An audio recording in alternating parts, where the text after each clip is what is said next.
You mentioned Spirit Halloween. Does a majority of your stuff now, is it custom made, or is it a combination of things? Or No Spirit Halloween. Occasionally we might see something there that can fill in a spot, but we either buy from special vendors all over the country, or John will make our things 90, custom. if you walk through our hunt, 90% is what I've personally made. The biggest thing is if you don't get scared, once you go through and have a good time, so anything that's going to move at you or jump or...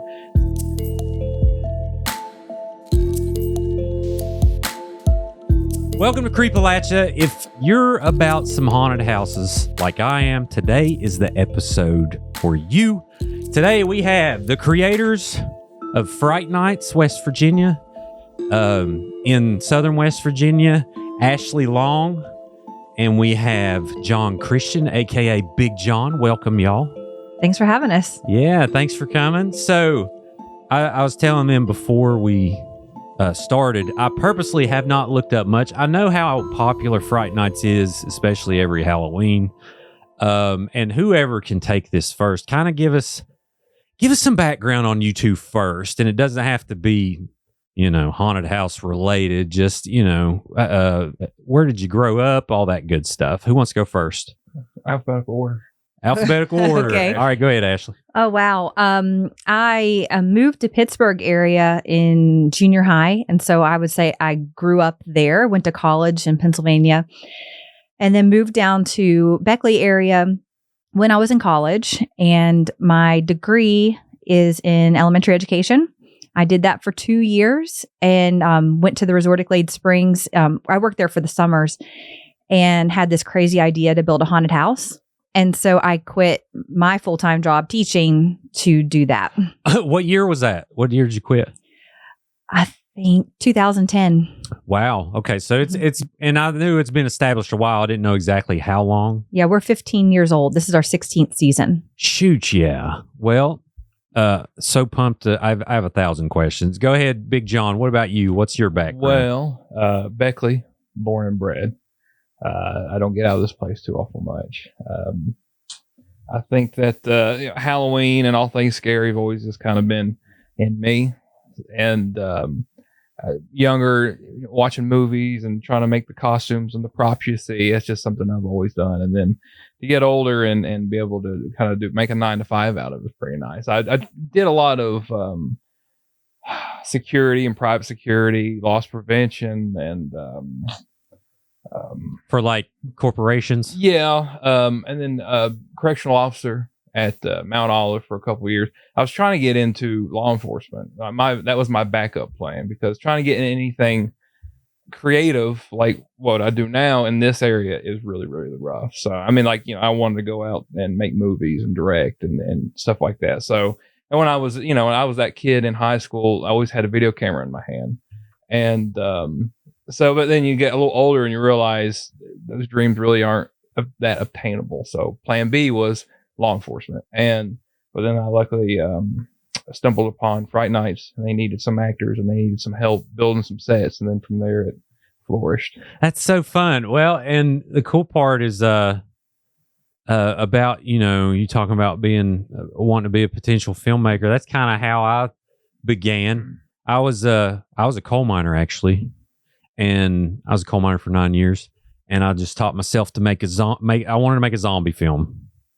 So I was like, okay, let's try to figure this out. But somehow, by the grace of whomever, I'm able to do that. So it is, it's hard. It is definitely hard, but I got lucky along the way. But yeah, for sure. So that's so fun to hear about. A little bit of luck helps out a lot. And then like I said, when I was doing this was 20, 25 years ago plus that I was into this stuff, and the technology was, right now we're just saturated with it everywhere. Most kids can take an iPhone and make a really high quality video, which is great. But I wish I had that when I was younger too, to kind of really, I'd sink my teeth into a little bit more. Oh yeah. But it's just, branching off kind of more behind the scenes stuff, which I'm just as happy doing. Yeah, that's cool. Yeah, I couldn't have done it if they boiled down. It used to take four people to do what you can do today. Yeah, and then so on and so forth. So awesome. All right, That's a little backstory, y'all. We'll probably dig in a little bit more on some certain things, but okay. Your thought comes to your head, Ashley. What's your first step? Like, hey, I want to make a haunted house. Do you know what location you want to pick, or what's the deal? I think location certainly inspires, and you kind of go from there. So there was nothing when I moved to this area. There was nothing really to go to haunted house wise, Halloween wise. And there was a couple little trails, like I think Little Beaver Haunted Trail, things like that. But where I lived in Pittsburgh, we had haunted houses, nice haunted houses everywhere. And I always loved that stuff. Actually, my little sister, who is John's wife, they met at Fright Nights. He can tell you all about that. We got a romance story coming. Yes. So I forgot about that. Anyway, for her senior project in high school in Pennsylvania, we built a haunted trail. And I helped her with that. And she was kind of the lead on that, but we had a blast. We loved it. So when I moved here and I was working in Glade Springs, I thought, hey, this is a perfect place to get people to come in and do a haunted trail. And because we had trails galore there. So I think with me, I'm always inspired by location. I'll walk into Grand's Furniture and get it like, oh man, I could turn this into a haunted house. Like everywhere I go, my husband thinks it's so weird. I'll just like, oh, this would make a great haunted house. This is where we'd have parking. This is where people would line up. And I don't know. It's how my brain works. How did your brain get wired to say, okay, I want to scare the crap out of people, and this will how you do it in this random Big Lots? Or I think it all goes down. My parents used to take me and my sister to haunted trails and haunted houses when we were little. Right. We were scared to death, but we would always pick one or two a year to go to. And we'd drive, an hour and a half away to go do a haunted house. And I think that's kind of how it started. Sure. I don't really watch a lot of scary movies. I watch some scary shows, but I like making it. That's so cool. Okay. So you find this, has it always been the same location? No. Okay. What's the first place? So we were a haunted trail. And then from there, we built a haunted house in a pavilion at Glade Springs. We built a haunted hayride that went to our barn. And then 6 years ago, we actually relocated to our equestrian center. Our equestrian center closed down. And so the CEO of Glade Springs says, hey, do you want this whole barn? And at first we were like, no, that's way too much work. But then we're like, hey, can I leave it up year round? The answer was yes. So that changed everything for us. Wow.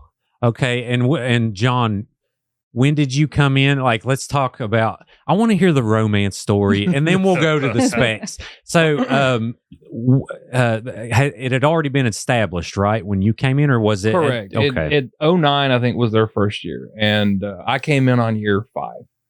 And it started off with, like I said, I like to do my own costumes and props and stuff. So word got out to me that they were hunting for someone to play Michael Myers. And I was like, well, I've got a couple of those good ones. I do those well. Look at this. Michael Myers given the heart.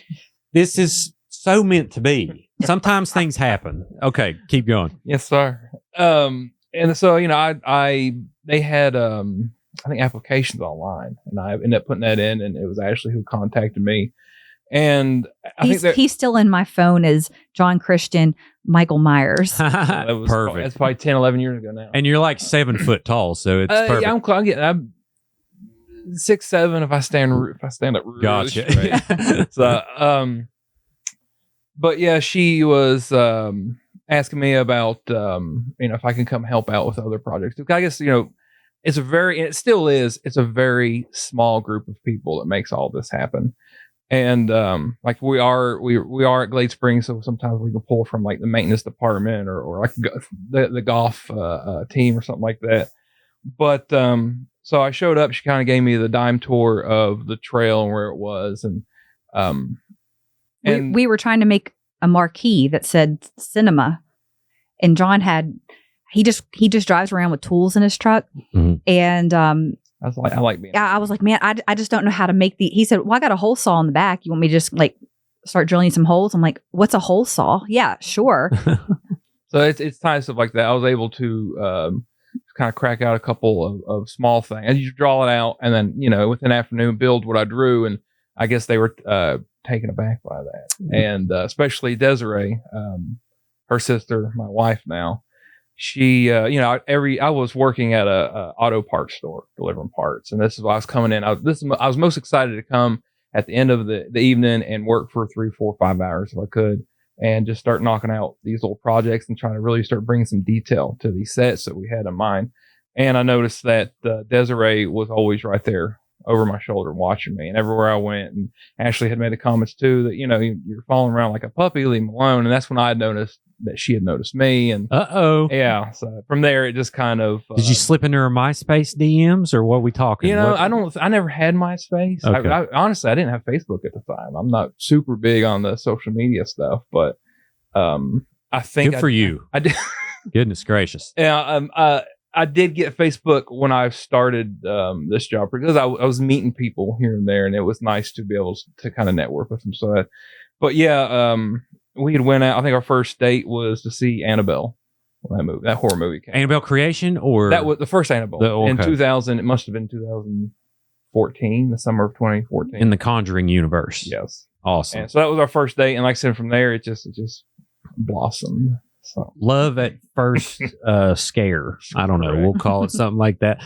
How cool. Well, that's fantastic. And for those of you, I got so excited because I have a Michael Myers shirt on, and he's giving a little heart with his hands. And I didn't know anything about this. So you're in for a great episode. All right. So Ashley, can y'all you mainly, because I don't think Big John was in yet, but can you kind of walk me through what that first trail was? Sure. Like, how do you it's like, oh, well, there's a lot of thorns here. We got to cut the thorns and remove the poison ivy. Like, what's the logistics of this? So there was a trail already cut right there.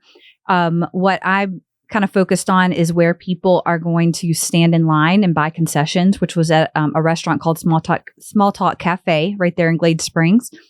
And I had to recruit actors. So it was my sister Desiree's friends from college. And then we forced people who worked at Glade, like in accounting and all these different departments, to also be an actor for this event. And yeah, it was our tennis pro was the chainsaw guy, awesome. So it was a whole community event. We got everybody involved, and it was only for 5 nights the very first year, 5 consecutive nights, like Wednesday through Saturday or Sunday, something like that. Shoot, yeah. So are you just fun-minded, or are you profit-minded, or are you both? Conceptually. Both. The first year, I think they gave me $5,000. And I was like, okay, so I went to the Halloween stores. This is before I knew anything, what I know now. We go to the Halloween stores. The trail is dark, and we didn't have electricity out there. So my sister and I duct taped flashlights to trees and had them shining on the trail to kind of keep people from tripping. And we had a shuttle pick you up at the end of the trail. It was like Michael Myers driving the shuttle, and it was wild and crazy. Super fun. But did the flashlights run out of batteries? Yeah. Oh yeah. It was awful. We've since then, learned, and now I kind of do most of the lighting at Fright Nights, but yeah, we've come a long way, but our first year was definitely, it was fun. And, I think we made $16,000. And so awesome. For our first year, and my boss was like, would you like to do this full time and come on and be the creative director at Glade Springs? And I'm like, well, I'm a teacher, but okay. Yeah. I left that immediately and then went to work there full time doing other events, but mostly I focus on Fright Nights. That's fabulous. Okay. After this first year, tell me about, were you there when the first group or whatever decided, all right, I'm going to go through this? Or were you actively acting in it No, I wasn't acting in it. I was up at the front and separated the groups and told them the rules before they went in. So I was there for every group, but yeah, I didn't. Did you so you're given that first rule thing. Are you kind of making stuff up, or do you have a whole speech? I had a speech, and then we even created, oh my gosh, I haven't thought about this in years, but my parents, they were very much involved, helping me and my sister out with this haunted trail. And we made a little soundtrack to this prop that I bought at Spirit Halloween, and he told you the rules while I kind of just made sure you're paying attention and reinforcing everything. And we made up little jingles. I can't remember. I bet my sister would remember the jingle, but Glade Springs is the place to be. I mean, we were making this little monster sing, and then he would tell you the rules. So it was something like on loop. Yeah. And I bought a 20 by 10 red pop-up tent that I had in the parking lot. So every group would go into this tent to hear the rules. I also had a bodybuilder that we had come out volunteer, and he just stood there without a shirt on, huge puffed up guy, and just making, and you're like looking at him like, oh gosh, I'm scared. And he had a mask on, and yeah, that was year one. That's fantastic. Okay. So did you start receiving feedback gradually, or was it instantly like, oh, okay, well, this is a thing? It was instantly, because after that is when they had offered me my full-time job, just based on that event alone. I remember the director of catering at the time, she's been gone for a while. I made them set up a stand with hot chocolate and candy and chips and stuff for sale. And I remember her telling me, this is on the first night, and we didn't pre-sell tickets. We were just, are people going to come up? We've put out signs. They wouldn't let me have a Facebook page at the time. So I'm trying to do all this like word of mouth and with little signs everywhere. Yeah. Now you got billboards, you got all kinds of stuff. We've got everything now. But I remember her saying to me, like, there's nobody's going to come to this thing. Why are we standing out here in the cold selling hot chocolate? Like, no one's going to come to this. It's cold in the fall at night. When someone tells me something like that, it fuels my fire. And I'm like, but they came. People came. I don't know who they were or, where they came from, but they were there. Heck yeah. Good for you. So, all right. And we'll get to Big John here shortly. Take me through year two. What were the upgrades? Year two, upgrade, we decided, we took the shuttle part out where you walked the end of the trail and got in a shuttle. We took that all out, and we expanded the trail that went into a building at the end. So we thought, hey, we got to have something big. So it's now John's shop that we just cleaned out last week to put all of our Christmas decorations in. But we took this building in the back of our maintenance site and built a haunted house after you walk through the trail. So that's how we expanded it. Oh, cool. So you go through the trail, and then you made like this structure out of like what kind of board? Just, did you put up walls and things like that? It was in a building. We used, we just did like 4x8 framing. And then do you remember what kind of material that was? Because we finally trashed it. The guy who ran maintenance at the time, he wasn't too savvy on that kind of stuff. And they ended up getting a lot of OSB, which I despise. And they got some sort of particle board. It was almost like a compressed cardboard almost. I can't remember what it was. Yeah, I mean, you could punch a hole in it. We ended up, it's all trash. Right. Yeah. Was it protected from the weather? Is it kind of under roof? Yeah. Or, yeah. Most of it. I mean, as far as the trail goes, like when, well, I don't want to jump too far ahead. No, you're fine. Go ahead. No, I mean, we can, timeline's not necessarily linear. Okay, so. I got you. Yeah.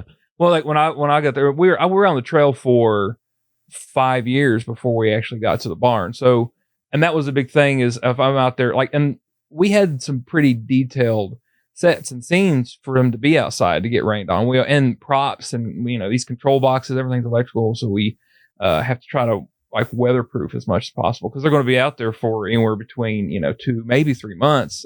We wouldn't get out there till sometime in December and start tearing down if we could. It depends if we had snow or whatever. But all these materials, it's just plywood and 2x4s. Perfect. Pull that mic a little close to you. But that's fabulous. And I would say early on, like y'all really had to make a dime out of a penny.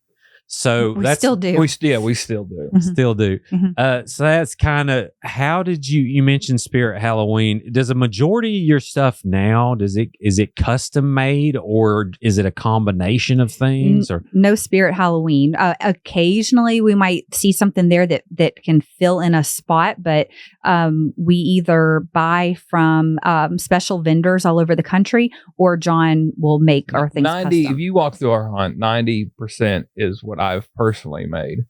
A lot of dumpster diving. You may see some Spirit Halloween stuff. That's because I've probably pulled it out of their dumpsters because they'll just trash when it's done. I'll steal parts off a little bit of everything. Right. Because we, the biggest thing is if you don't get scared, once you go through and have a good time, so anything that's going to move at you or jump or spit air or water, Yeah. And plus, you go pay retail for all this stuff, you're going to run out of money quick. That has with the industry, because it's just that one little month out of the year. So these people, these retailers are trying to get every penny they can. Sure. So. Yeah.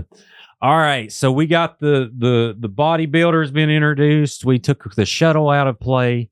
We got people walking through like walls. What kind of attractions are in these walls? Like, do you think like, oh, that looks cool that this place did? Or do you have just a nightmare that scares the bejesus out of you? And you're like, that would be really cool. I think I could put that together. What's the inspiration? So year 2, when we moved part of our haunt inside, we focused on black light effects and strobe light and more of like freak show type things. Mm-hmm. Well, that's fun. Mm-hmm. So do you kind of, like a black light, do you kind of color the outfits to look cooler, or are you just like, well, we'll throw some black lights in there? And costumes and paint. So we buy special chromed up black light paint, and we gave you 3D glasses to walk through, and everything kind of popped out and oh, nice, look cool. How many actors are on board at this point? At this point, yeah, 60 in year 2. No, not year 2. Oh, sorry. Now I was gonna say, goodness. I would say year 2 we had at least 30. Wow, that's still high. It was spread out, and then year 3 is when everything changed. Year 3 is when I really felt like this is going to be something special. Our theme was zombie apocalypse, and we had recently purchased laser tag guns for the resort. And so I took our laser tag guns and gave our customers the guns, and they got to shoot zombies in a section of our zombie apocalypse haunted trail. Oh, cool. Did they have vests on and stuff, or was it, how did you know like when someone dies? The zombies had sensors on their head. Ooh. And so they were just good actors. When you would shoot them, they would fall over and die. But they would pop up and scare you. We even made our commercial for that year. We get really heavy into our theming, and I don't think all of our customers even realize that. Some people do. But we created, we're like, okay, what started the zombie apocalypse? It's not just zombies. You got to have a start. Oh, so we got some lore. Yeah. Oh, yeah. Okay. So the start of ours was a product called Thanatox. And Thanatox was... is this made up, or can I Google it? It's made up. Okay, gotcha. It's made up. If you Google it, it might bring up our YouTube channel. I don't know. But Thanatox was a serum that you could use to look younger and vibrant and all that. But it had some... I like what it. you call, but... I can't even think of the word. I wasn't there. I don't know. I know, but we made a whole commercial about it, and then all of a sudden, it started turning people into zombies. Hold on, there's a commercial. You go to YouTube. There's a lot of our old stuff. Okay, we are going to have some show and tell. Fright Nights WV. Let's see what we got there here. There we go. So, is this it? It would be. That's our channel. Yeah, it's but it would be way low on the videos. Way low on that. This one's it. Fright Nights 319. Is that it? Okay. Mm-hmm. Gotcha. Let's see what we got here. So 11 right years. There, zombie apocalypse. Okay, that's so it. I'm gonna key this. What year up. is that? Does it say 2012? Let's see. Why do I have an ad? I bought premium. No, that's it. That's it. Oh, okay. This is it. Wow. That's great. All right, so I'm going to key this up here. Have you seen this?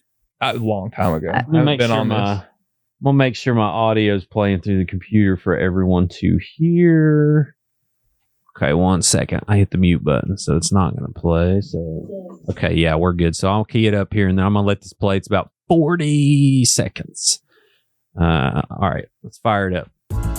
Give your skin the youth and radiance it deserves with Thanatox. Building on years of microbiology, Thanatox harnesses the power of genetically modified bacteria to reverse the ravages of time. Side effects are rare and may include headache, rash, dizziness. This is fabulous.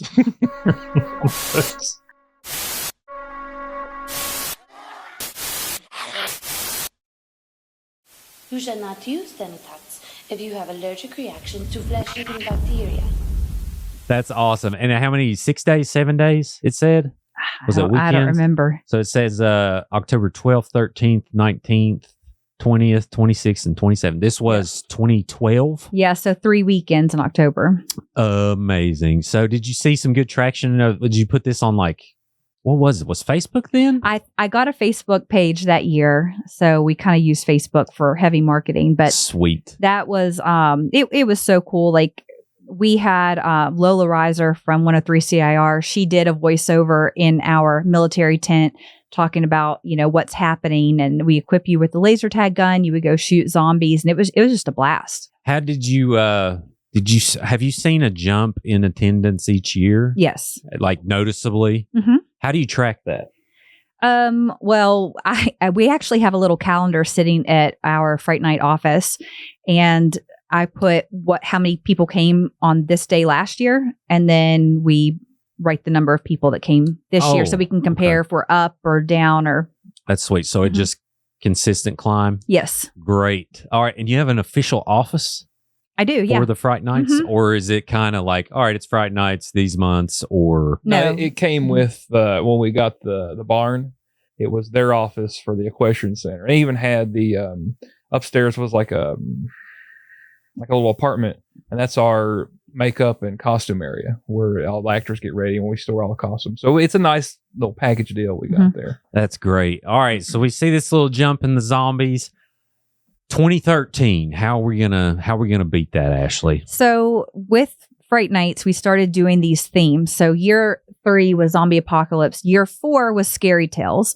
And that's where we introduced Booger, which is one of our original characters. See right there, the gremlin looking. The gremlin? Oh, that's my wife as well. Yeah. That's literally your wife. Yeah. Yes. Oh, okay. She's wearing a mask. Okay, great. I'm glad we clarified. That's awesome. Okay. So we got, it looks like a bunch of different themes. You're creating some characters. Yeah. So we thought with a new theme every year, it would attract the same people to keep coming back. Mm-hmm. So that, because it's always different. How cool. And who created these? I guess each of these have their own backstory. Like we got Meet Lucy. Who's Lucy? Lucy is one of our original characters at Fright Nights. Oh, okay. Who creates these? Me or my sister. Oh, that's it? It's like, okay, yeah, it gets... yeah. Is there anyone else that's come in at some point like, hey, I got a great idea, and then you're kind of like, I'm collaborative, or are you like, no, don't touch it? No, really, it's I'm here too, so don't forget me. It's well, this is pre you until we get to Movie Mayhem. Well, like we're getting. Look, I was there for Lucy. Jeez, your first year was 2014. 14, yes. Got it. The Lucy is. It's just a fun Meet Lucy 10 years ago. Yeah, that was the first year. I think when that one showed up. I think that was just like a promotion we did. We took her out to different places and let her scare people. Oh, okay. So I got it playing with no audio for everyone listening in the YouTube side. Oh, nice. What? This is up at the Marquee Cinemas. Okay, so Lucy's out here scaring everybody. I probably brought a lot of people. Did you kind of have pamphlets like, hey, you just got scared by Lucy? Yes, not pamphlets, but we had something set up close to her. And then, of course, I would tell people like, oh, this is for Fright Nights. Now, this is in the summer, so it's not even during Fright Night time. We try to do year-round promotions. If the opportunity presents itself, we're usually there. Oh, how cool. All right, so enter Big John. What was your first project? You talked about being Michael Myers. Well, so was that technically Michael Myers? And then she asked, she's like, "Can you paint?" I'm like, "Yeah, I can paint." And she said, "Well, we're desperate for to paint this or it was just real simple 4x8 frames, needs something like that." And then I had showed up and like the very first project, there was a ticket booth and it had a piece of acrylic on it. And I'm just a stickler for the details. I'm like, well, when you see these old ticket booths, you see those little round, it's almost like this little perforated, like a speaker you would talk through. Right. I want to make one of those. So I made one of those and stuck it on there. So, and then it had and then I jumped from there to another prop where it was like a big heavy door that fell down and the string had broke. So I just put some string and I put a bottle cap so you can grab it and pull it. little tiny things like that. They were very wowed by.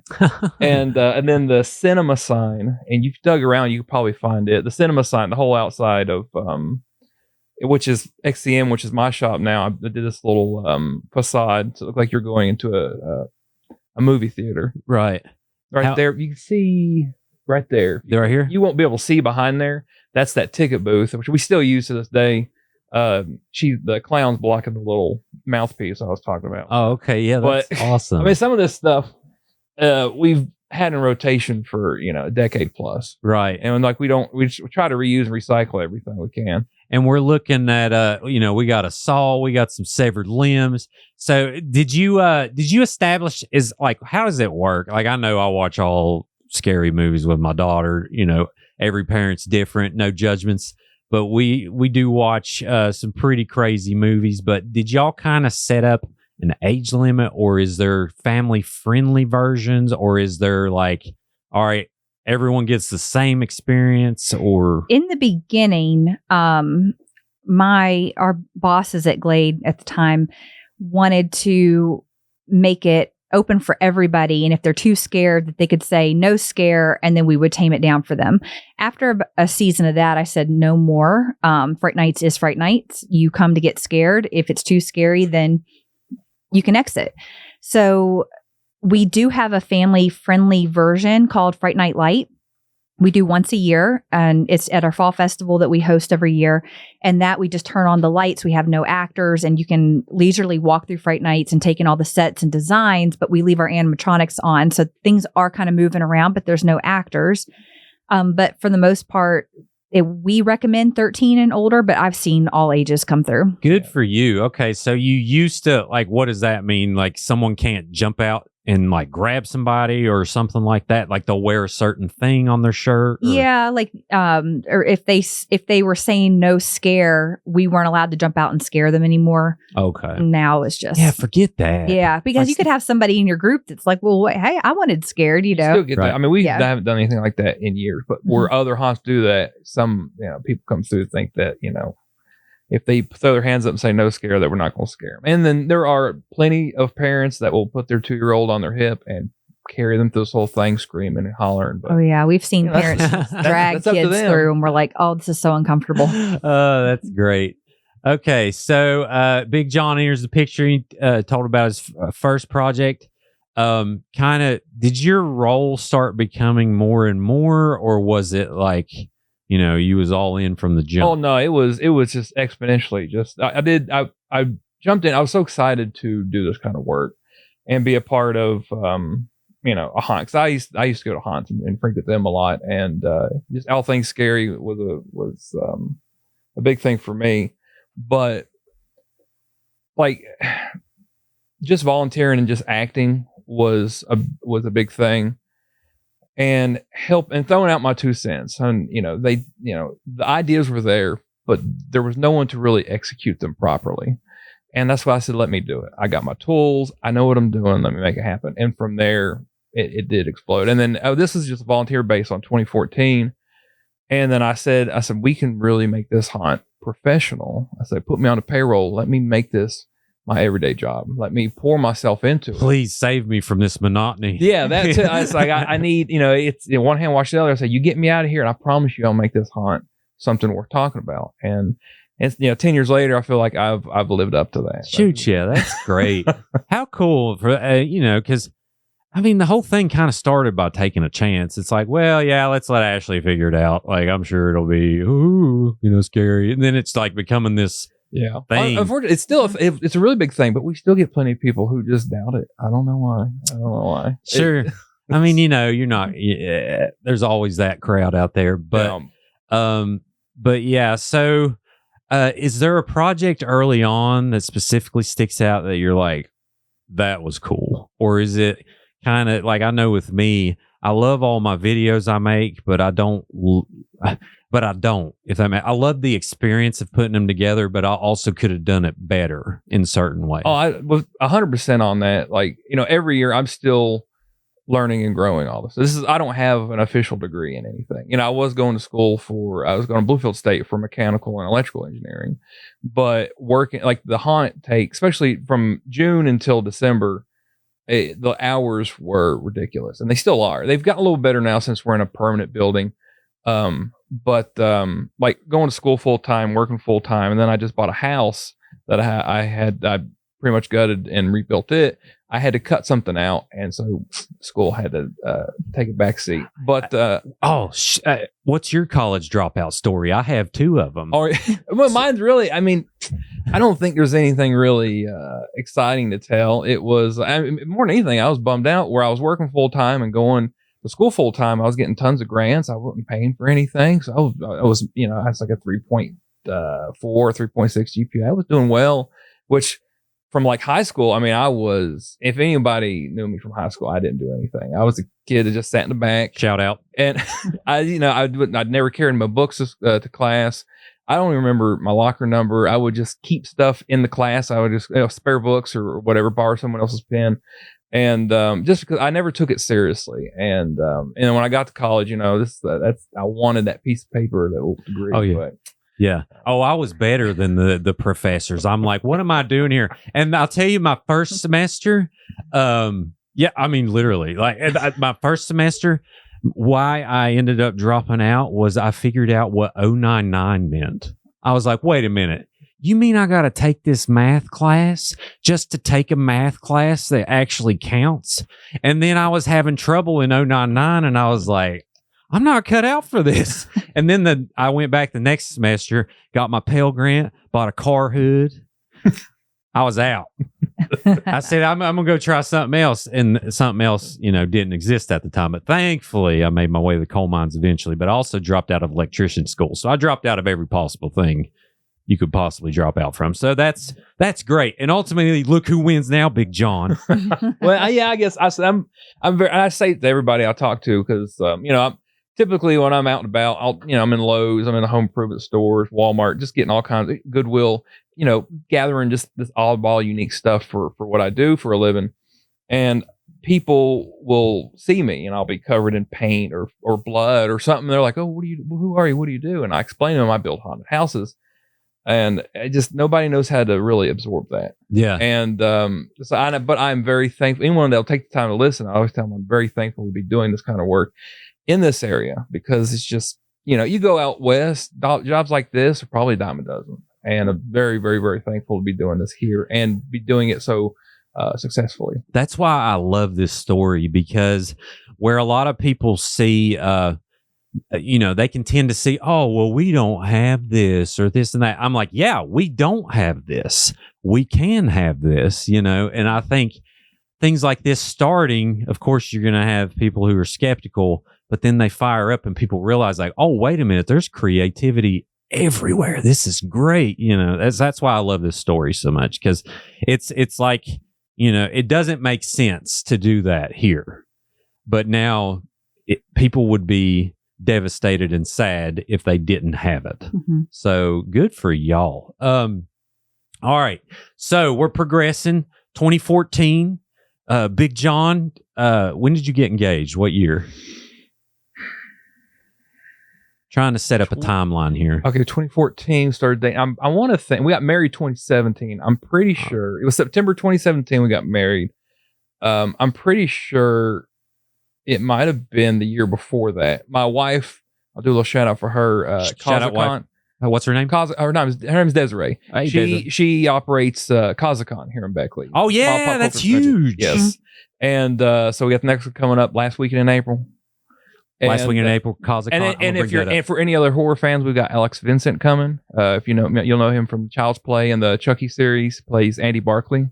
So we got him coming as a special guest. Is this it? Mm-hmm. Yes, that is it. Sweet. I'm gonna bring it up here. Go ahead and keep talking. So I'm gonna keep talking about her for a minute. She does all the graphic designs, not only for our events, the haunt and everything, but for Kazakon. So she draws. She does the cartoons and all this stuff. She draws all that, puts the website together. So if you message, Kazakon, you'll be messaging her, and she'll take your. So let's talk about that. So people hear Kazakon, they don't know necessarily. What would you say in overview? What does Kazakon mean? It's really, I think what it is it's it's the Women's Resource Center, which now is away, which they needed. They're all about their fundraising for. I don't want to say anything wrong here. Oh, she was here now. She's really good at lay off a Big John, Desiree. We're going to give him a little pass here to get some things wrong. But anyway, like I said, it's all very community based. Like you said, there's nothing goes on in this town. Like I said, Beckley, born and raised. You know, after 10 o'clock, after 9:30, Walmart was the only place to go, and now Walmart's not even open past 11 or something. So there's nothing to do in this town. And I remember back in the day when the mall was a poppin' place, and the Aladdin's Castle was like, let's go to Aladdin's Castle, let's go see a movie. And now you just don't really have anything like that. So bringing a convention to Beckley was a big deal. Bringing any entertainment to Beckley. So having the Haunt is a nice big left hook, and then you got CosCon comes in for the right. And in other smaller events, we try to put in the community throughout the year. So it's just what it is. We wanted our own pop culture convention here in Beckley, so you don't have to travel north. I mean, you go 2-3 hours north, they're everywhere, right? Or you got to go real far down to South Carolina. So just kind of having something here in the community, and it gets a really good following here. I got you. I got to say, so I grew up in Welch, which I love. Welch, love McDowell County. This place is like Pigeon Forge to me. So it's getting there. Yeah. We got a Chipotle now. There's like 5 Mexican restaurants. I think one of them unfortunately closed. Rio Grande, RIP, I think. Yeah. If I got that wrong, apologize. Go to Rio Grande.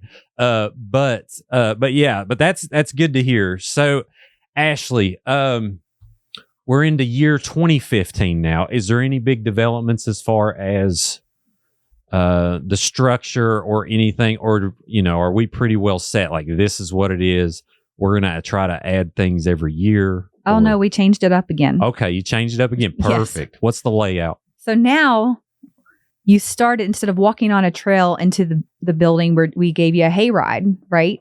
Up to the building, you walked the trail and came back to one side of the building. So what we decided to do, instead of making the haunted house like one linear attraction, we made it a loop, so that it started and ended at the same place. Mm-hmm. And we thought that would be easier with actors, so that we can double up spots. So if you scare this way, you can turn around and scare that way, because our customers are just basically in a maze that starts and ends at the same place. That was oh, cool. Anarchy. Yep. What happened was, because when I showed up too, I wasn't just only building the props and stuff. I was definitely throwing out my 2 cents of how the direction and the structure of the haunt and how everything operates itself. And we were spread out way too thin. Mm-hmm. Right. And like if we wanted power in a particular area, we either had to run 200-300 foot of extension cords or get a loud generator or whatever.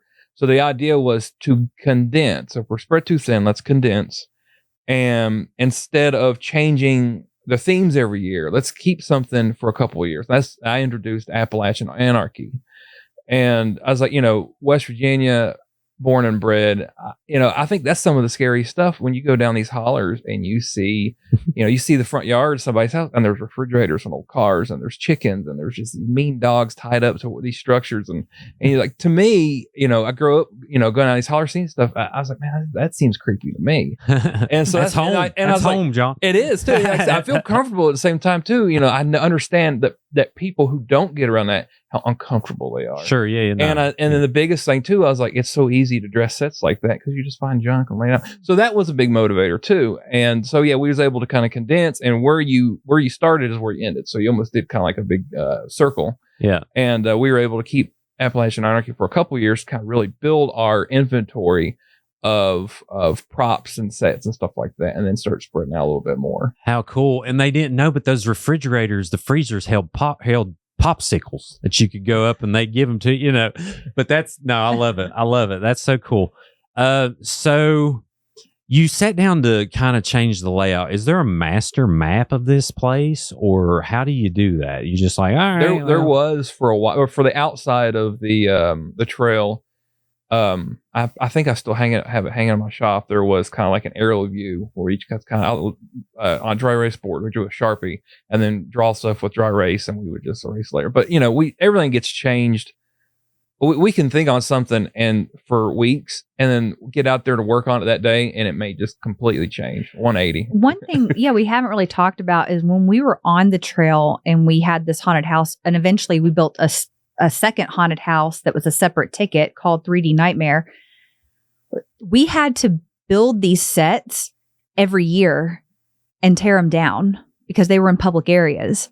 Oh, wow. So when we have a pavilion area that we build a haunted house, they literally gave us 2 weeks that we were allowed to get in there to build a haunted house in 2 weeks and be ready to open. And that's what I was saying. It like the long nights. I think my record was 43 hours straight. Wow. No sleep, nothing. Just because everybody goes home and like I can't go home. I gotta work. There's tons of things I personally want to see. I could probably just like wash my hands of it, but I wanted to see something had to work just so. Something had to look just so. And like that pavilion interior is about 50 by 100 feet.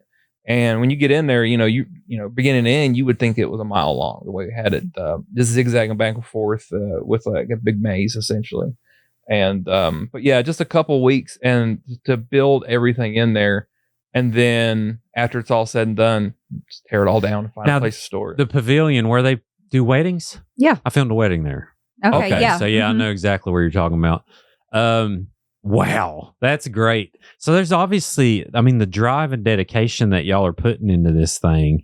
Yeah, sure, we want to make money, we want to do whatever, but that's not normal. You got to be really into this stuff. I think everyone, you talk to anyone in the haunt industry, they're very passionate people. They're of course, any business you're in it to make money, but they get that added benefit of doing something that you really like and you're super passionate about, and you want to see, because you're kind of what's in your head, you're kind of putting out for everybody else. And that's you want to entertain people with that. Yeah. So to give people a picture of what Glade Springs is, it's a resort. They have 3 golf courses. They got a swimming pool. They got a bunch of places you can stay, places you can rent. Did y'all eventually start seeing people specifically make trips here to go specifically to Fright Nights? When was that? I would say when we moved to our permanent location, we really started seeing, we were getting a lot of national recognition, and we still do. So we met people from New York, Atlanta, Kansas, New York City. Yes. I couldn't believe it. I'm like, what are you guys doing here? They said, we heard about Fright Nights, West Virginia. We wanted to come to it. Talk and ask, well, who are you? Where are you from? And have you been out here? And then a lot of people who are traveling hours and hours just to come see our haunt, which is flattering. That's amazing. Well, so many things around here are the nation's best kept secret, because they get down here and they're like, man, y'all have teeth, and like there's like people with shoes on, and like there's these biscuits from this place called Tudor's. It's like the best thing I've ever, So it's fun seeing people come in, and that's awesome. You started seeing that momentum. So you got all right. We changed the layout a little bit. Do you kind of do you add like a new, like, all right, well, I really want to make this, pig family eating, a sheep or something on a table, and then I think we have that video somewhere. We might have some like that, that's what's fun is sitting down, before, during, or even after the haunt, and just talking about, just pouring out ideas what we would like to see and themes, and like we've got like there's a couple ideas for the next 2 or 3 years that we have just bounce around in our head, and really budget's always a concern, and safety it should be is a bigger concern than budget, obviously. That was my next question. Feel free to talk about whatever you want, but have there ever been any close calls or any weird times where it's like, well, maybe we shouldn't put that axe hanging by a chain over the where everyone walks, or anything weird like that you gotta kind of be preventative about? Nothing, and knock on wood, we've never had anyone get hurt because of us, because of any done. Because of something, negligence on our behalf. Sure. We're always putting safety first, because we're seeing thousands of people a season, and with those kind of numbers, accidents are bound to happen, but accidents are one thing, negligence is another. And so it does, people are always coming to us with ideas, you should do this, you do that, but liability is a big deal. We can't have fire, some haunts have fire, but and our insurance won't let us have moving floors. Some haunted houses have them. but we're not allowed. So we've got a lot of rules that we kind the of. teeniest little You thing. sound like you got a little salt there you want to throw. Well, Sound like we this used is- to have moving floors, and they were totally awesome. John made them, right. but we can't have them anymore. Yeah. Gotcha. I mean, they shifted. They're like 36-inch by 36-inch tiles, and when you stepped on them, they shifted about an inch in either way. So not enough to like make you fall, but you just and there are walls right next to you put your hands on, and there was like a small, maybe 12-foot hallway with those. But with We got to hold on. We got to break this. What? Yeah. Okay. So how both college dropouts, shout out. Now, granted, go to college, people. I mean, if you want to go to college, or trade school, whatever you want to do, just be happy. But we didn't go to college. How do you sit down there to think like, oh, yeah, that'll make sense. I'll put some chains there and we'll put some rack and pinions there. I don't like what's fun about that is because I am blessed with a mechanical aptitude. I can look at something and I can usually reverse engineer it or, throw my own little whatever and make something do what I want to do, whether it's going to be mechanical, electrical, pneumatic. The tile floors, the shifting tile floors, it was almost an industry secret. Nobody wanted to know because they were about 1.5 inches tall.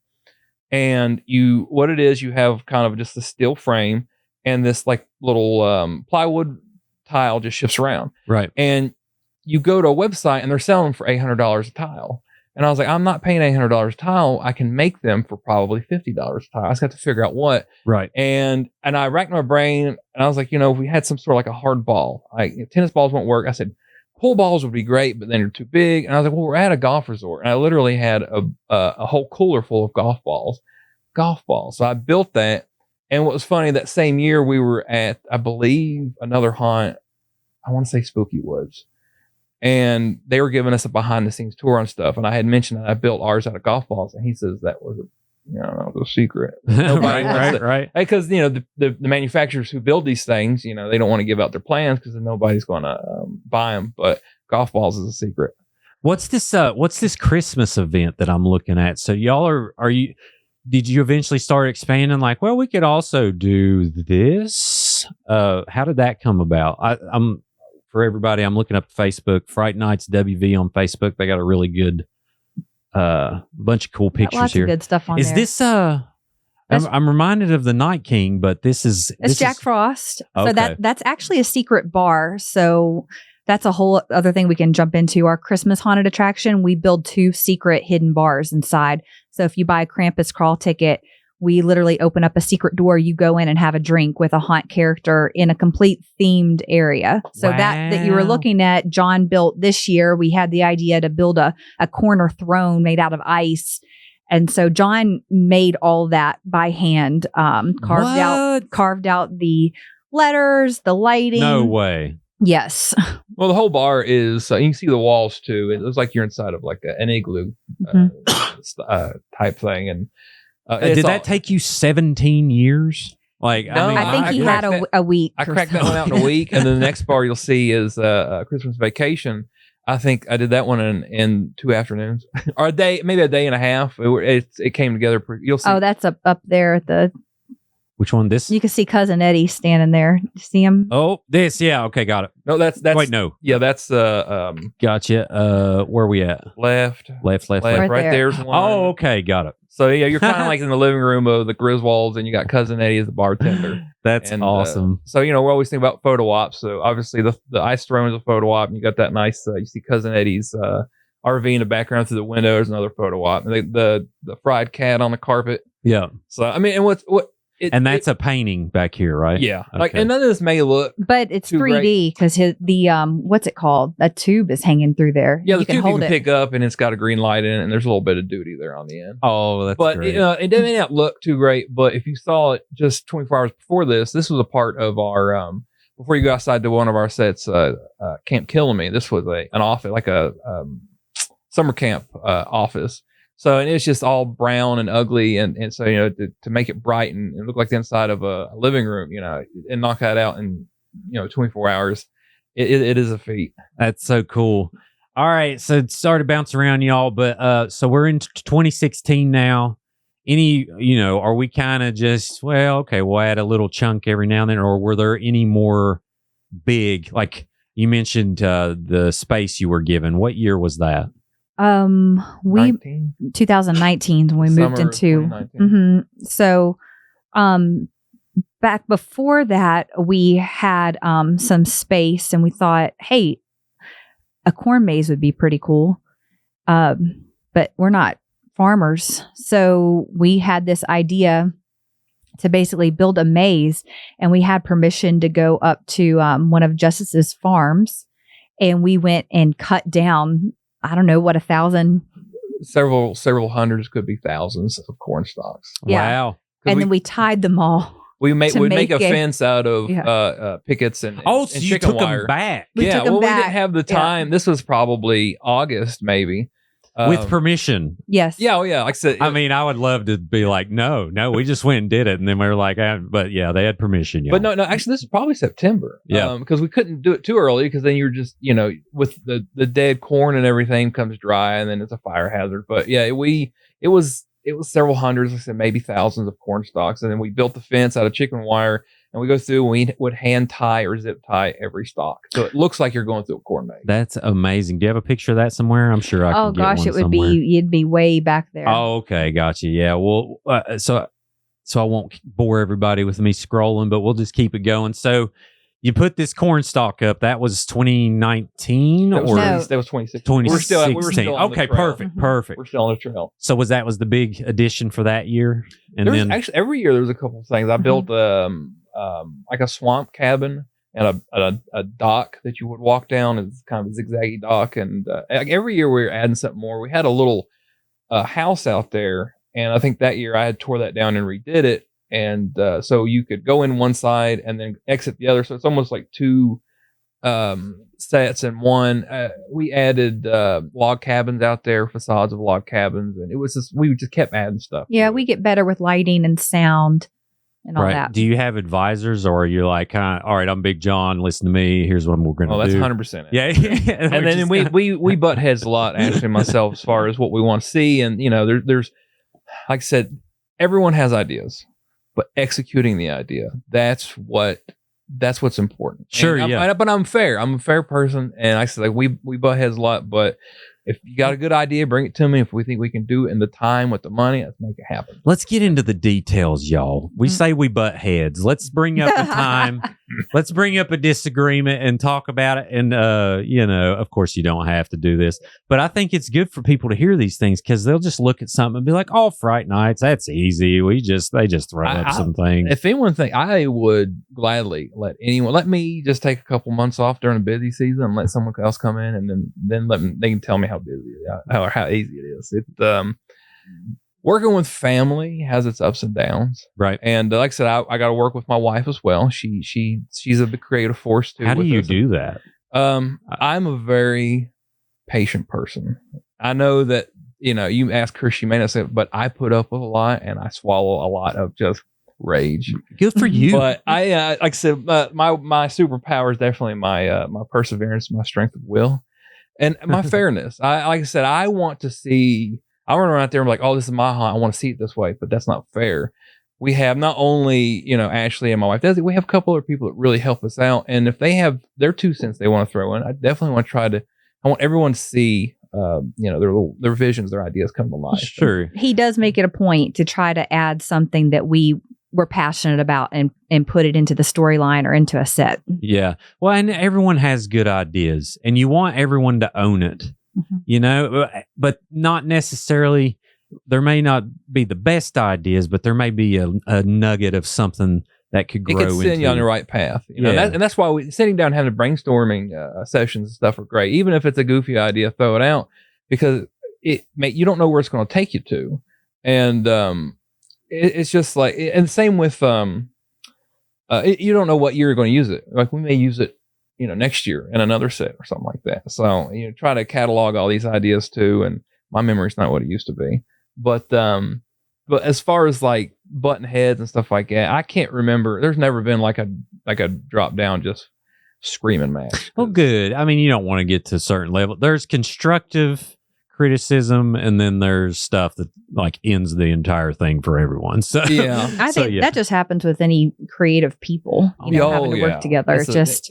you get too many cooks in the kitchen, so to speak, and everyone's creative, everyone's got their own vision, and but in the end, the cart always pull is, well, if you want it, you build it, and if they can't, then I win. So Did you eventually start like writing out protocols? Like, all right, here's our protocol for this. Here's our HR manual. I mean, I don't know how many. Just saying, okay, here's the requirements for the actors. No cuss words or stuff like that. Yeah, so we have a handbook for actors and staff, and we do a training every year, and we use the resort ballrooms, things like that, and everyone comes in. We do a PowerPoint, and we go over safety. Every year we add more and more to it. We're always refining it, and like I said, the safety not only of the customers but of our actors, and we want them to have fun, and we want them to come back, because Lord knows the hardest thing. Like at one point we were needing, I think it was 60, 70, maybe close to 80 actors. And that's whenever, I think that was the first year I had volunteered. And I said, let's start incorporating more, like pneumatic scares, because if you have an animatronic, you don't have to have an actor there. And so we was able to balance those numbers out to where we might be needing maybe 30 or 40 in a season. Like absolutely, we may need 30 or 40. If we get more, then that's good for us. And we want having them to stay all year, all season, and come back next year is a feat, because most of the people we are dealing with are kids, and kids are doing what they're thinking. They don't, what they want to do now may not be what they do next week. So when it comes time to work, sorry, grandma died. So we get a lot of those. Yeah, well, I mean, that's the business model aspects, which we could talk all day, but we don't want to bore people. But I love it, because if you don't bring people back, you eventually fold, because you're going to run out of people.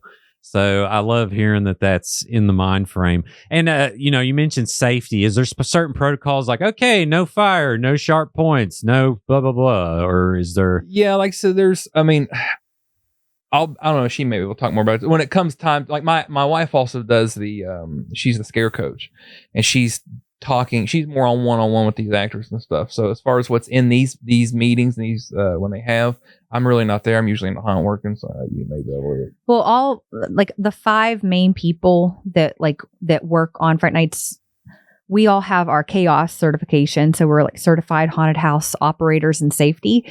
So we take classes every 3 years to be able to, and fire is always the number one. We don't want something like that to happen.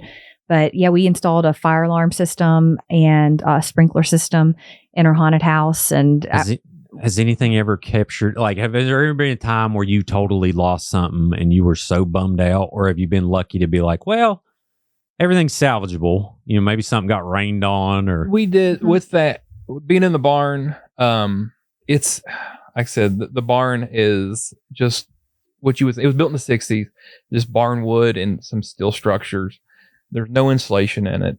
So during the winter, if it's 20 degrees outside, it feels like it's 0 inside. And, but anyway, we were told we had put in a sprinkler system. We did that. And that first year, it's a dry system, but still somehow the compressor, opened up and it filled all the lines full of water. And that night it got down to like single digits and it burst.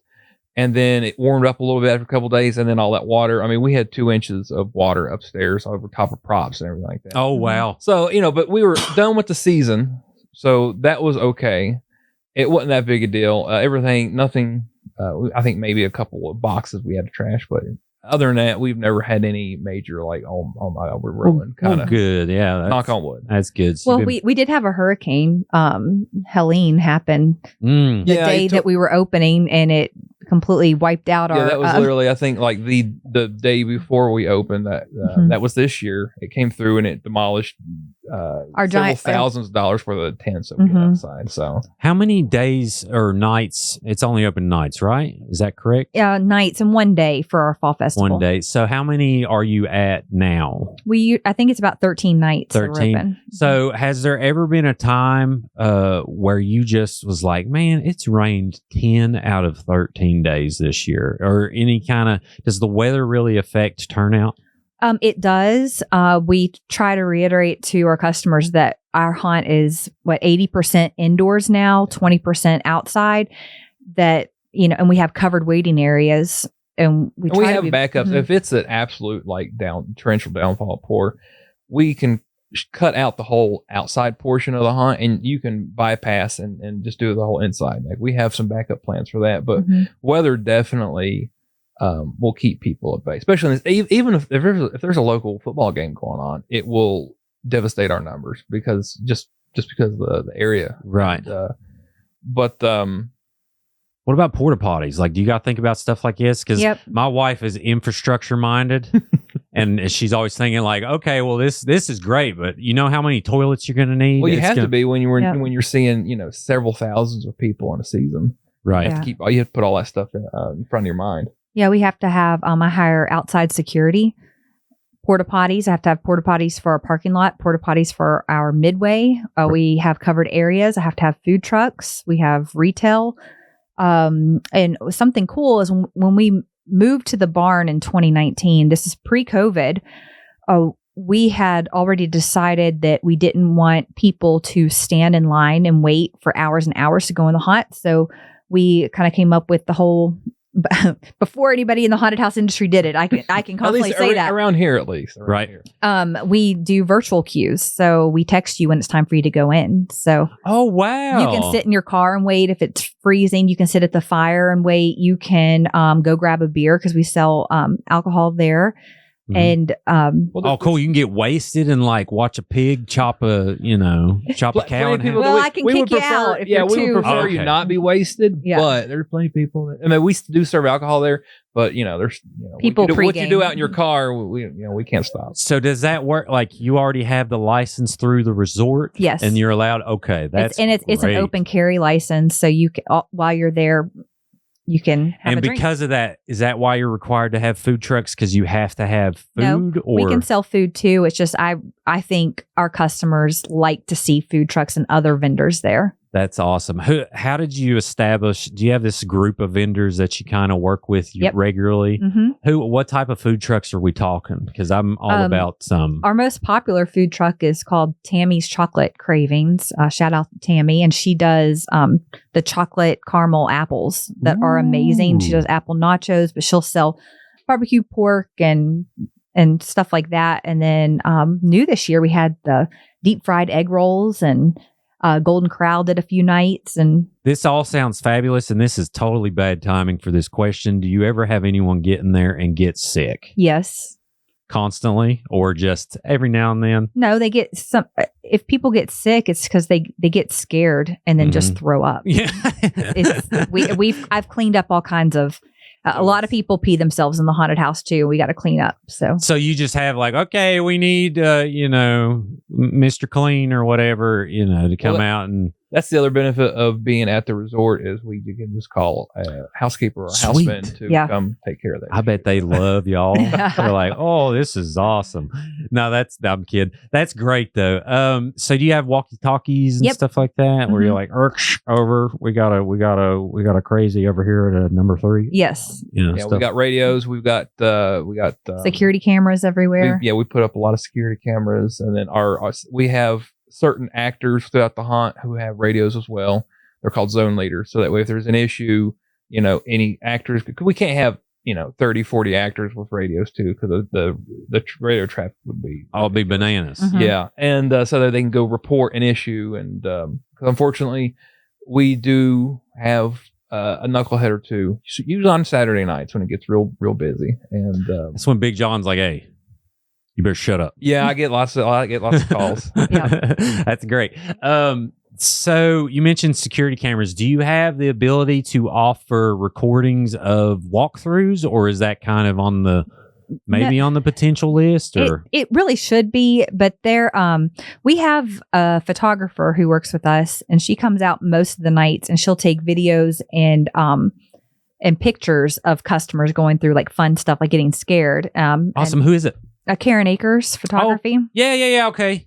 Yeah, I've heard of Karen. That's awesome. So, is she local? Yeah. Yeah. So where's she based? Like Beckley, Raleigh County region? She'll go anywhere. Yeah. She does a lot of school sports, things like that. But we hired her to be the resort photographer. So she loves Fright Nights and comes out and does video for our TikTok page. And That's a lot of fun. Yeah. I mean, the business part of my brain, I'm thinking like, man, you could sell some video walkthroughs and just be like, So hey, many people ask for it, and it's just, I It's guess a it's hard really thing. expensive to get started with that. the startup would be a lot, and then you got to buy media, you got to buy all these USB sticks or figure out how do we deliver it. We need someone to watch this and then to download the I think that's why our TikTok's so popular is so many people get on there and they're waiting to see, did they capture me getting scared? And they're like, oh my gosh, it's me. They got me on there. And it's That's because great. either Karen or I have our phones out and film them getting scared. That's awesome. Fright Nights WV on TikTok. Oh yeah. Okay. We've got like 330,000 followers on TikTok. Heck yeah. Millions of likes. Well, I hope to be. I got 22,000. I hope to be there one day. So I'm going to totally take advantage of y'all's popularity. Yes. And tag you. But also, this is. I mean, the logistics of it. Tell me how the team breaks down now. You mentioned you have 60 actors. Do you have like the brain trust? Like, okay, well, these 5 people are the only people that really can make these decisions. Or here's the financial person. Here's this, what is that structure like? How do we break it down? Like I said, it really breaks down to is if I had to like generalize it, because we all kind of like step in each other's territories a lot. There's a lot of overlapping. Actually, it definitely takes care of more of the marketing and the managing of it. There's that logistics side. And you're doing a great job. Oh, and then my wife takes care of a lot of the dealing with the actors, and Chesley too. Really, since we've we pay our actors. So if you're looking for a job in October, look at that. You can get paid. I was avoiding that question because I didn't want to walk you into something. No, we need you to be there, and we expect a certain performance out of you, and we expect you to be there so it's a job. So and something you can put on an application later on if you're trying to get into any kind of theatrical or I don't know, if you're trying to just get a job anywhere else and you can't get your foot in the door. We do have age limits though, but I think it's 18 and older. now, 18 and older. But and we do background checks. But yeah, my wife and Chesley deals with a lot of that stuff, and then me, I'll mainly take care of the meat and potatoes of a haunt. What's it going to look like? How's it coming together? What are the scares? We all have our input. If we're saying, hey, we want a kitchen scene. And instantly in my head, I know what I want, and I'll draw it out. And we all say, okay, let's like this. Let's put this scare here. Let's do that. And we all kind of throw in what we like there. And then I'll start putting it together and hunting down the pieces for it. So that's kind of how that works. Cool. So where do you source actors from? Do you have like a casting call, or you're like, we need X amount demographic for certain characters, or are you flexible? Like, how do you source actors?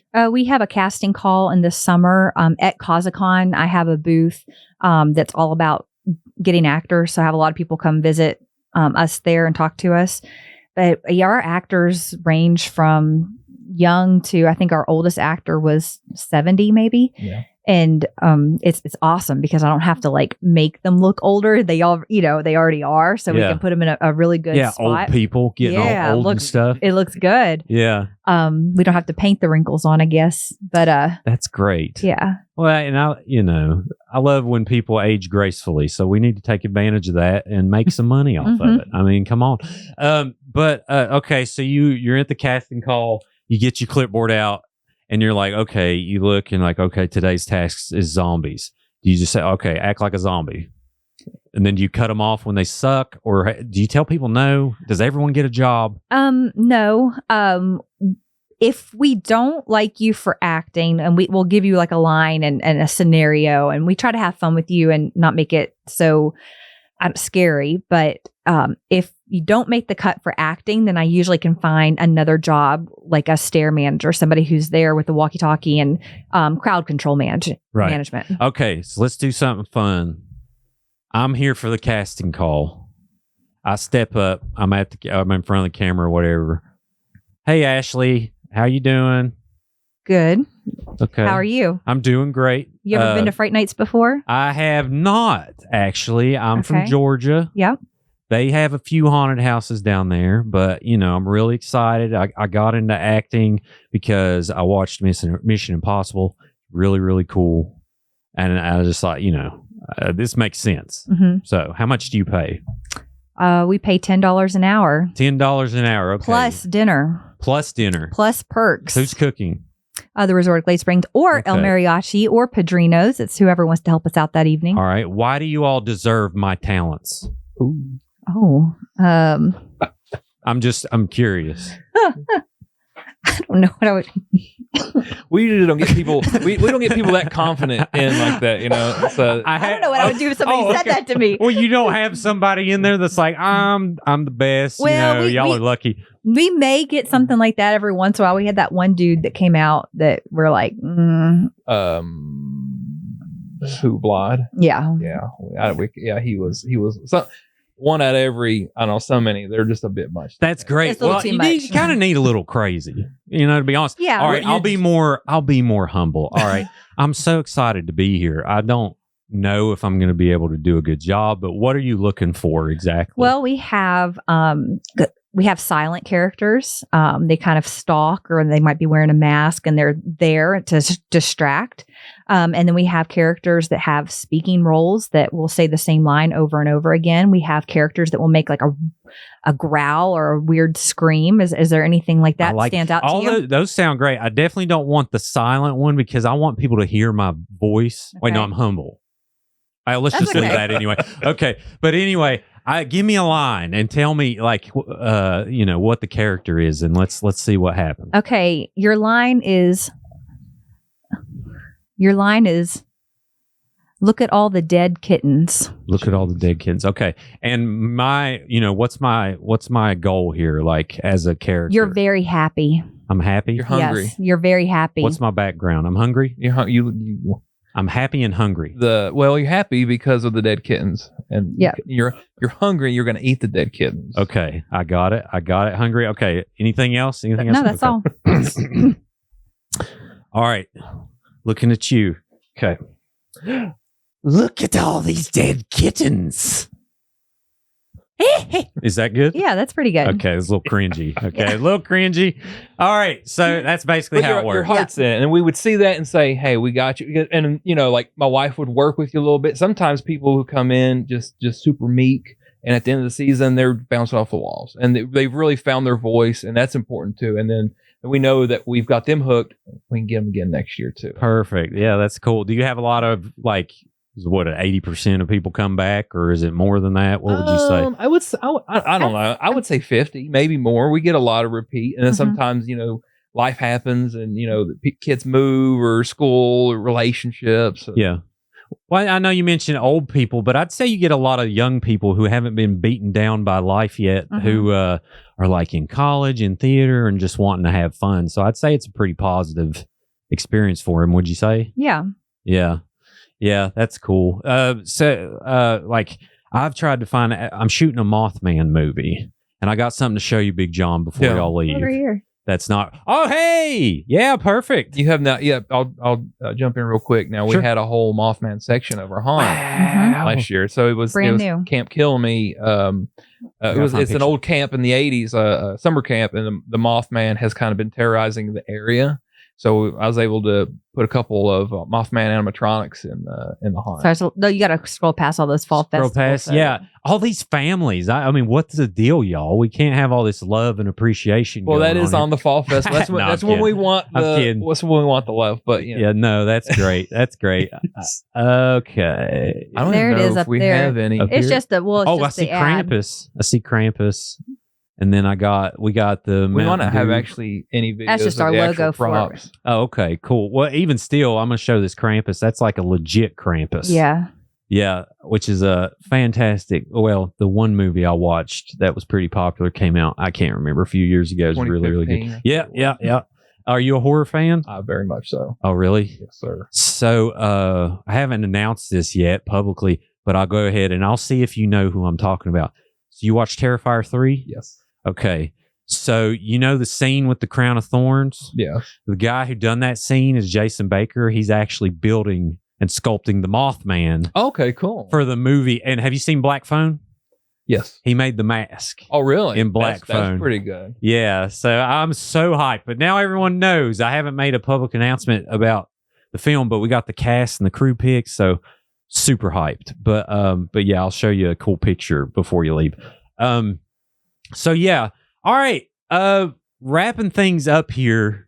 You mentioned potential goals for the future. Where are you all? Like, what's the events like now? You're showing fall festivals and Christmas. Like, is this Fright Nights your full-time position, or do you do other things at Glade? John and I build and design escape rooms. I think we've made 18 or 19 escape rooms now. Where? And we have at Glade Springs and at the Greenbrier. Oh, wow. Mm-hmm. So we have, if you go up to, when you go to the haunt too, when you're outside, we have a midway where, there's food and games and stuff. We have a small 5-minute escape room out there too to play. How do you do it? Okay. Whole new section. How do you, you want to start a escape room? Is there a set of like goals or puzzles, certain puzzles that you go to? How do you start constructing this idea? It's here's as far as haunted house operators, it's a very linear thing. When you're just going to go, okay, I want to do escape rooms now, because you already know how to build a set, how to tell a story. You're familiar with most of the control boxes and how to make things do something. So it's just kind of just going in that. Now, if you're trying to start fresh, and it's all how you want to do. Are you going to pay somebody to do it? There's plenty of companies out there that will design and build 100% of your room, and all you do is you provide a venue and staff and rake in the benefits afterwards. Mm-hmm. But we are different than that. We, from beginning to end, everything's scratch made. The ideas and the themes and the puzzles, and like I said, we've got 2. We've always had 2 at Glade Springs since about 2015, 2016, and then maybe a couple years after that, they saw the success of them at Glade, so we started putting them at the Greenbrier. And we've always had 2 up there. We're always rotating them out every couple of years. Oh, wow. Okay. So ROI, is there a certain thing, Ashley, that you see a return on investment, like with billboards or anything? Is there a way that you track that stuff? Mm-hmm. Like, what are your goals there? Like, do you kind of like, well, we want a billboard here. We wanted to maybe do an ad. We want to do, like, what type of marketing strategy do you try to employ? Our number 1 is Facebook, honestly. Number 2 is Google ads. Billboards are so expensive. If I could, I would have them everywhere, but we just kind of put it more into online marketing. Sure. And we make our own commercials in-house. We do photography and all that, but it's I'd say Facebook's like our number 1. And then TikTok is free. We've got lots of followers on TikTok. That's a big following. Have you been on it since the beginning? Is that? We started 2020. So wow. Whenever, I started getting big. That's excellent. So is it mainly the scare videos that you see a big response with, or is it? Yeah. Do you kind of do different things? Like you go on there like, hey, I'm Ashley. Here's what we're having this year. Yeah, we have a little bit. Our TikTok is so awesome. We film videos year round. So I'll randomly message a few of our actors, some of our iconic actors, like, all right, we're having a TikTok day. And so me and my sister will plan out probably 20 different TikToks to make in one day. And then we're running all over the resort to make TikToks. And they're just, they're fun, lip syncing ones to. Oh, so y'all do the whole, the trends? Whatever's trending. Oh, yeah, we do the trends. During haunt season, we do scare footage. People love that. But the trends are very popular too. All right, so Ashley, let's talk about 2019 before I get too sidetracked. So I heard, there's going to be some monumental years coming up in these next 5 years. So where do you want to start with that? So 2019 was the year that we got the equestrian center at Glade Springs. So the whole farms area. It's a lot of land. It's a big barn. And we got to create a whole new Fright Nights that really changed the game, that we can leave up year round and not have to tear down every season, because 10 years of that got to be a little much. We were getting older. Leaving it up is what saved us. Sure. Yeah. So you get this barn. Is there some reinforcements that had to be made? Kind of. I imagine you got to, tighten some framing and maybe put. We tore it all down. It was pretty solid. Yeah, it's a 2-story barn. Is probably 18,000 square feet. But it was pretty solid. So solid enough that we burned up a couple saws and stuff trying to take down old walls to build stuff. So some things were built better back in the day, so that makes total sense. We did have to build a third staircase in the middle so that we could have 3 emergency exits for our upstairs portion of the haunted house. But so when we moved to the barn, we thought, okay, when we were on the trail and then we had the pavilion and we had a hay ride and we had all these things going on, we said, okay, let's put it all as one haunted attraction. But let's build 5 haunt themes that you go through linear so we can be creative and build 5 different haunted houses in one. And then every year we can tear 1 or 2 down and remodel just those 2. Oh, wow. Okay. Wow. All right. So you start doing this.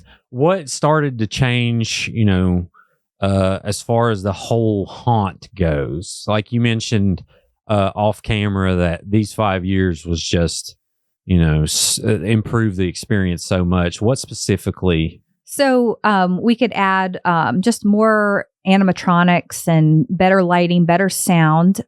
We started doing a Christmas haunted attraction since, we had an enclosed area. So it's a turnkey haunt now. Right now, if you wanted to come to the haunt, you give us 10 minutes, go fire up the compressor, turn on all the lights, hit the sound, and you can walk through beginning and end. Minus actors, but and that was a huge step in the right direction for us because we had been hunting for a new venue. Actually, the old Governor's Mansion that just burned down. They gave us a tour through there.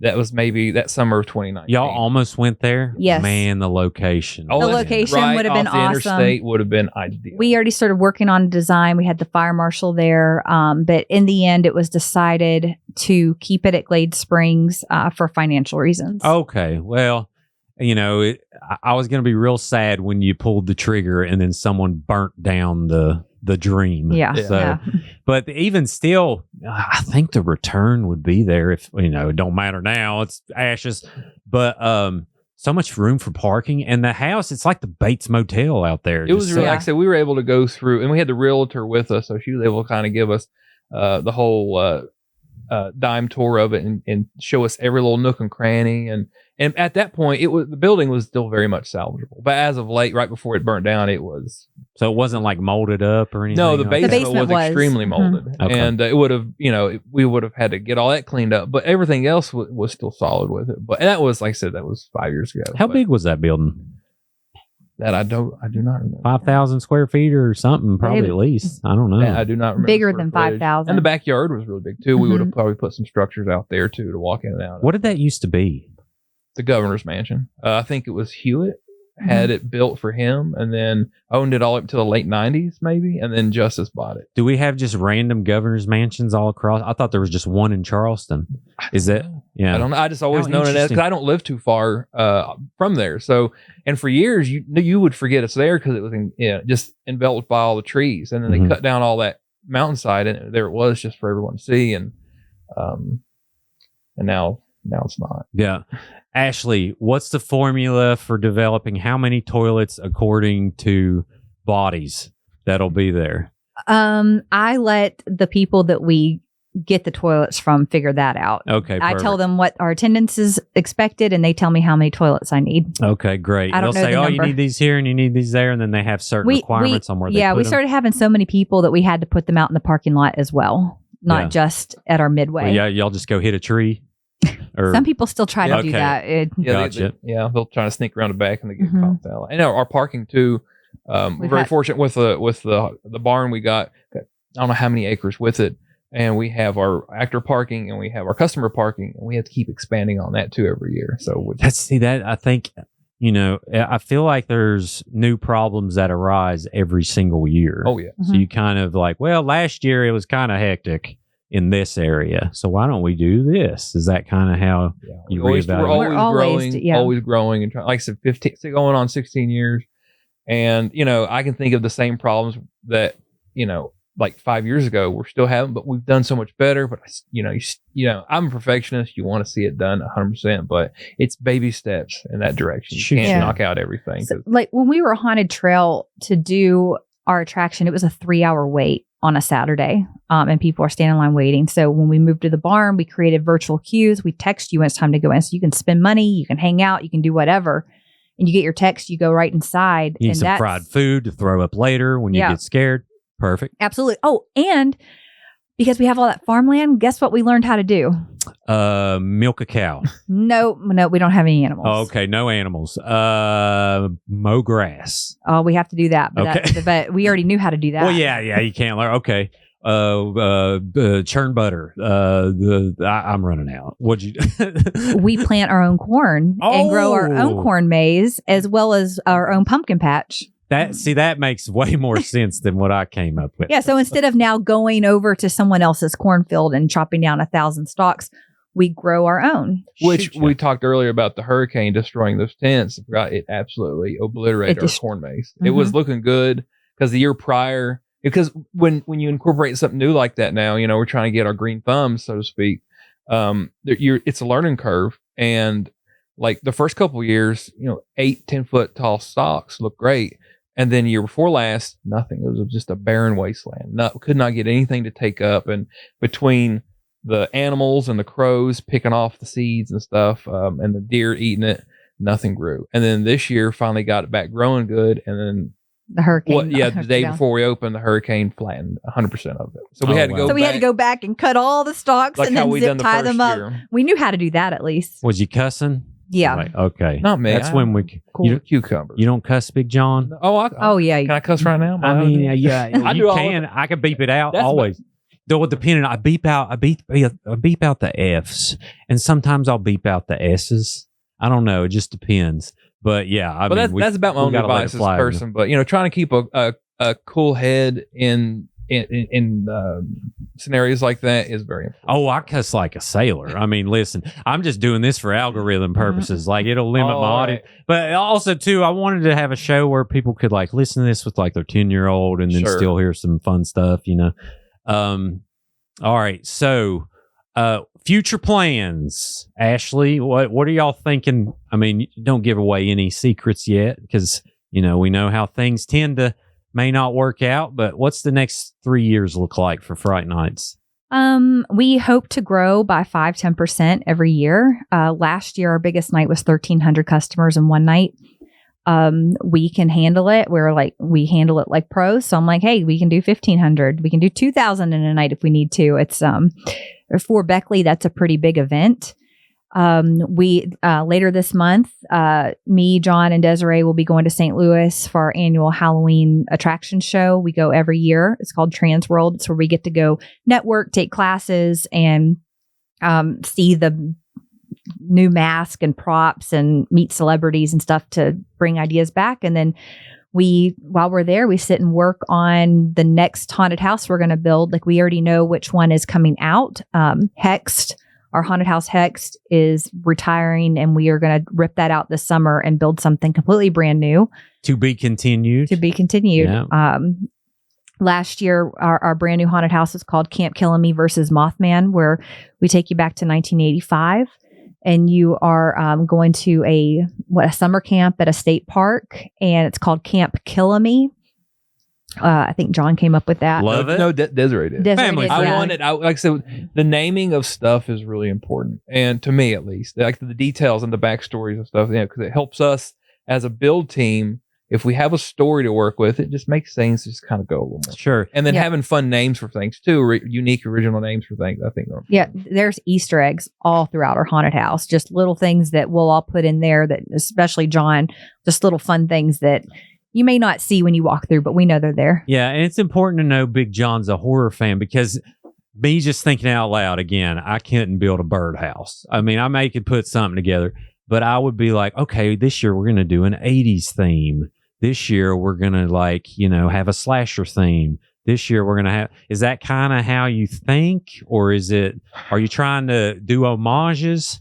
Yes. Without getting copyright struck, yes. Stuff like that. Now, like when I first came in, like I said, they were looking for Michael Myers. So that year was called Movie Mayhem. Right. So each scene was like, you have Exorcist, Freddy Krueger, that's Friday awesome. 13th. You would go through different sections with licensed characters. Mm-hmm. And, and as that progressed, as we started getting bigger, the people's crosshairs may be on you. You don't want to get hit with a cease and desist. Sure. And, Yeah. And we would go to, these trade shows and take classes, and they say, these franchise characters and stuff, if you get caught, if you're using them and advertising them and your advertisements to get people come in, they will come in and shut you down. So I was like, well, let's really push towards more original content. But we still push in, like I said, me being a fan of horror, I sprinkle in horror Easter eggs all over. Well, parody's fair use. So yeah. Well, one of our attractions is called House of Wax, and it's a wax museum. Mm-hmm. So we have an 80s slasher area in our wax museum. We don't say, hey, Michael Myers is here. But when you walk through, you might see some classic horror characters. Hold on. Did you make wax characters?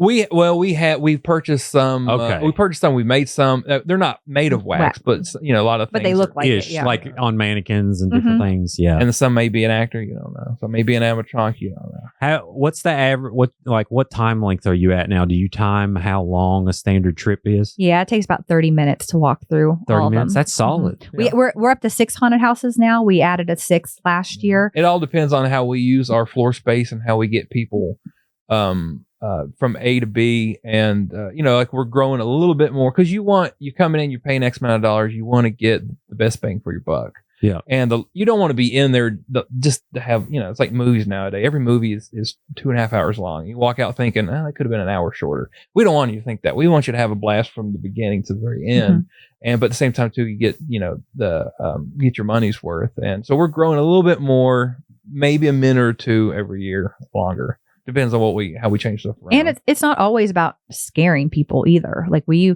want you to have fun in there. John will put all kinds of things that will just make you laugh when you go through. It's just about entertaining people. A lot of eye candy is what I'll call it. And me, I'm a big tough guy. Oh yeah. I don't get scared, but I still love going to haunted houses and looking at what people have put together and appreciating it. And just try to see, catch my own little Easter eggs from like, I know where they got that from, or listen to the soundtrack and like, I know what movie they come from. So I was trying to pay it forward with the other people that come through, and maybe they can catch some stuff like that, even if they don't get scared. That's fantastic. So you mentioned these conferences, like the what'd you call it, Trans World. Mm-hmm. What all goes on at this place? So it's huge. You could probably pull up the website. Yeah. Okay, cool. Yeah. I think HAAshow.com. So I'm actually on the board of the Haunted Attraction Association. Of course you are. Yeah. And so I produce and chair an event there called the Awe Scares, where we award the top haunt industry or the top haunters in the industry for the season. Mm-hmm. But we go here to learn. It's more of learning and network event.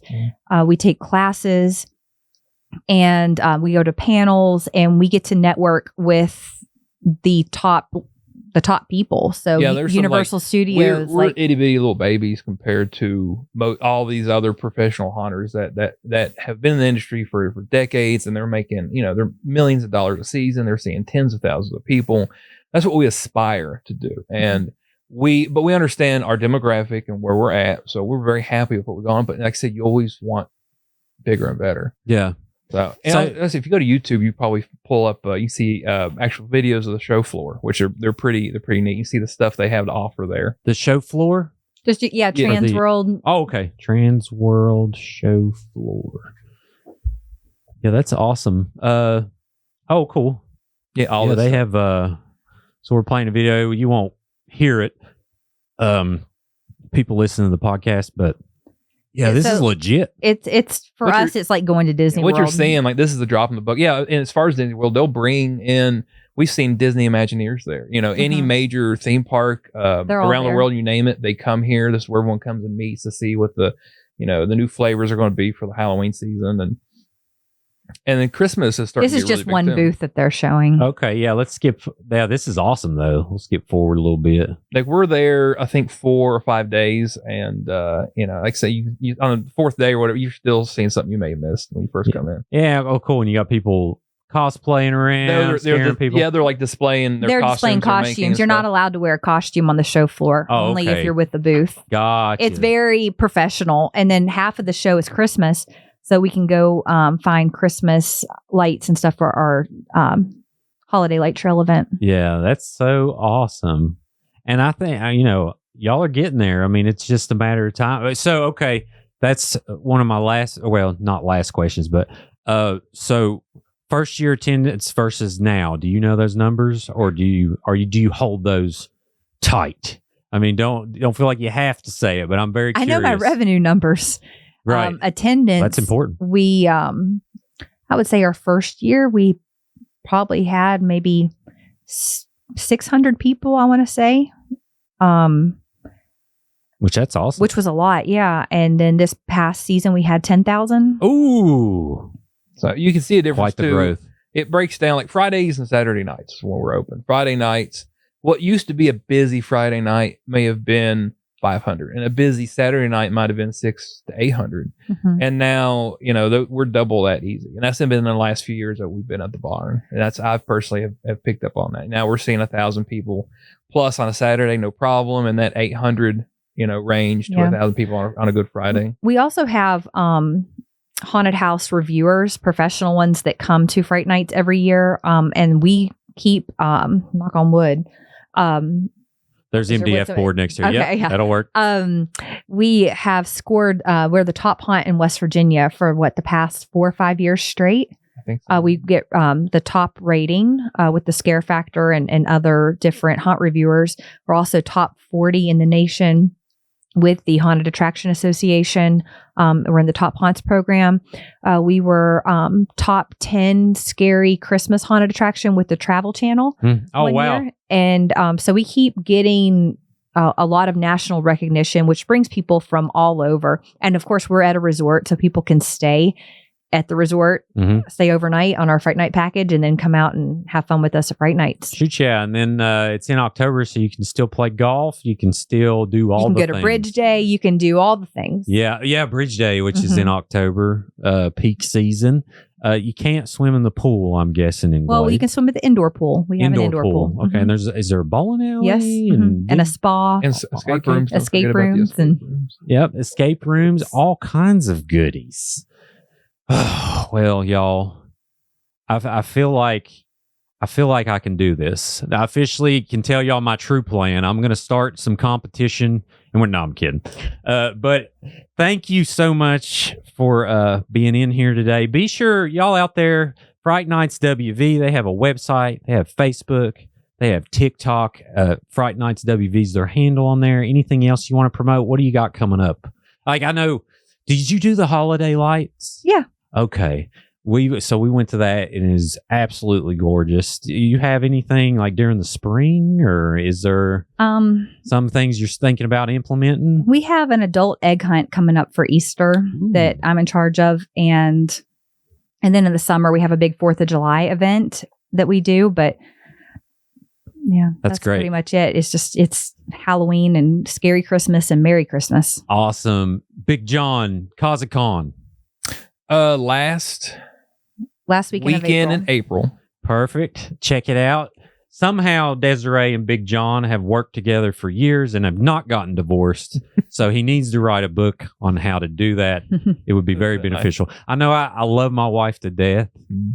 If you want a business to blow up, let us work together. Well, I'm just saying, like, and she is my hero, but it's just something like we're both like, I don't know if type A is the word. I don't know. We're just like, I like my idea.